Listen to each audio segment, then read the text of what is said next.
Very good evening the aspirants, welcome to Adda 24/7। This is यूवेंटस Saurabh Singh. I hope आप सभी बहुत अच्छे होंगे और आप सभी की प्रिपरेशन जबरदस्त चल रही है। लेकिन इस बीच एक बेहतरीन अपडेट, इसको बेहतरीन कहें या क्या कहें, सच में मेरे को खुद ही डाउट है थोड़ा सा। लेकिन फिर भी हमारा काम है आप तक सही अपडेट पहुंचाना, सारे इन्फॉर्मेशन आप तक पहुंचाना, बिकॉज आप है वो एस्पिरेंट जो गवर्नमेंट एग्जामिनेशन की तैयारी कर रहे हैं।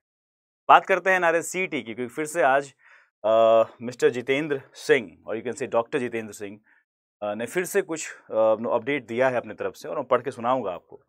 ये लगातार कुछ वर्षों से चल रहा है, या कह सकते हैं कुछ महीनों से, इसमें यू कैन से फ्रीक्वेंसी थोड़ी बढ़ गई है इसकी तरफ से इन्फॉर्मेशन आने के लिए। लेकिन इस बार फिर से एक बात कही गई है, मैं पहले पढ़ के सुनाता हूँ क्या है ये चीज़ें। NRA gearing up to conduct computer based online CET examination for the recruitment of non gazetted post by the year end. फिर से इन्होंने इस बार वो जो वादा किया वो है ईयर एंड वाला वादा, मतलब इस बार ईयर एंड में कुछ होने वाला है। ये अपडेट है इस बार का। तो मुझे लगता है कि वो एस्पिरेंट्स जो प्रिपरेशन में इन्वॉल्व हैं अपने, चाहे वो एसएससी की तैयारी कर रहे हो, वो बैंक की तैयारी कर रहे हो, वो रेलवे की तैयारी कर रहे हो, किसी भी स्टेट एग्जाम्स की तैयारी कर रहे हो, तो जो फ्रेशर स्टूडेंट हैं, मैं इस बार अब जरूर कह सकता हूँ कि बिकॉज अब हमारे पास ये जो 2022 है वो भी अब सेकेंड हाफ की तरफ मूव करने वाला है। तो इस ईयर एंड में अगर मान लो होता भी है, तो जो फ्रेशर स्टूडेंट हैं उनको ध्यान रखना है कि वो सब्जेक्ट वाइज पढ़ाई करें। मतलब ये ध्यान रखिएगा, बिकॉज ये जो अपडेट है आपके पास, जो मैं बता रहा हूँ, ये अभी से ठीक लगभग 2 घंटे पहले का अपडेट है। 5:30 बजे का ये अपडेट है जो आपको सामने मैं बता रहा हूँ फिलहाल।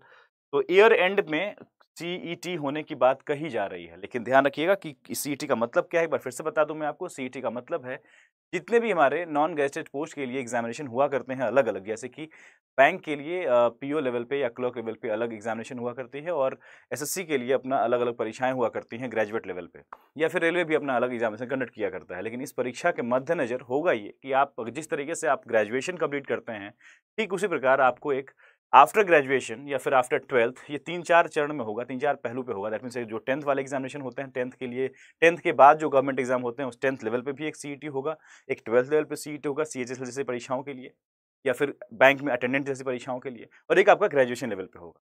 तो लेट्स सपोज एग्जाम्पल लेते हैं ग्रेजुएशन लेवल वाले परीक्षाओं। तो जितने भी ग्रेजुएशन करने वाले विद्यार्थी होंगे, उनको साथ ही साथ एक सीईटी का एग्जामिनेशन देके अपने पास एक अच्छा सा स्कोर रखना होगा।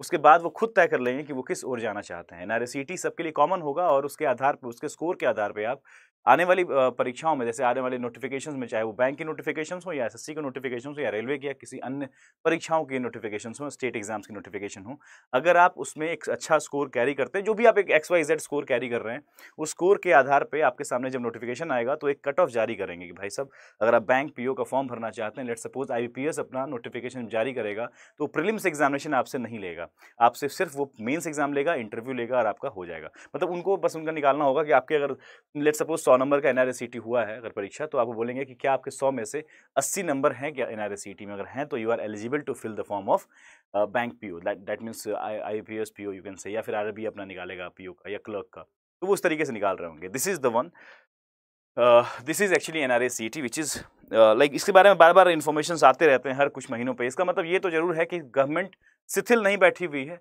इंटरनली काम चल रहा है, और हम इस नोटिफिकेशन के जरिए या फिर इस अपडेट के जरिए अपने स्टूडेंट्स को ये बताना चाहेंगे कि आपको भी आवश्यकता है कि आप सब्जेक्ट पे फोकस करिए प्लीज़। मतलब सब्जेक्ट इन द सेंस, जैसे कि आपका मैथ्स है तो मैथ्स पे फोकस कीजिए प्रॉपर्ली, ये नहीं कि बैंक का मैथ्स या फिर इसका। जो बच्चे ऑलरेडी तैयारी में हैं वो तो ऑफकोर्स इस साल तो प्रॉपर्ली अपने सारे एग्जाम्स जो होंगे वो तो होंगे ही है। अब ये सारी चीज़ें जो होने वाली हैं वो अगर होंगी भी लागू, तो यार 23 में होंगी। मतलब कि ईयर एंड बोला गया है, ईयर एंड में होगा, लेकिन वो आप जानते ही हो कहानी, ठीक है। लेकिन इस साल के सारे जो कैलेंडर हैं वो आउट है आपके बैंक के एग्जामिनेशंस के, तो आपको वरी करने की आवश्यकता नहीं है। जो भी एसएससी की परीक्षाएं हैं 2021-22 वाली, वो सब अलाइंड हैं ऑलरेडी। तो इस साल के जो ग्रेजुएट हैं वो तो फिर अगर जान लगा दे तो इस साल जैसे जैसे परीक्षाएं प्रणाली है उस प्रणाली के अंतर्गत ही एग्जामिनेशन देकर क्वालिफाई कर सकते हैं। लेकिन ये आने वाले भविष्य में ऐसा कुछ होने जा रहा है। आई hope you got the idea. Information बहुत क्लियर है, आने वाले वक्त में ऐसा कुछ होगा। कुछ कुछ दिनों पर आपको ये चीज़ें मिलती रहती इन्फॉर्मेशन के तौर पर डॉक्टर जितेंद्र कुमार सिंह की तरफ से। Thank you so much. I hope you got the idea. Bye bye.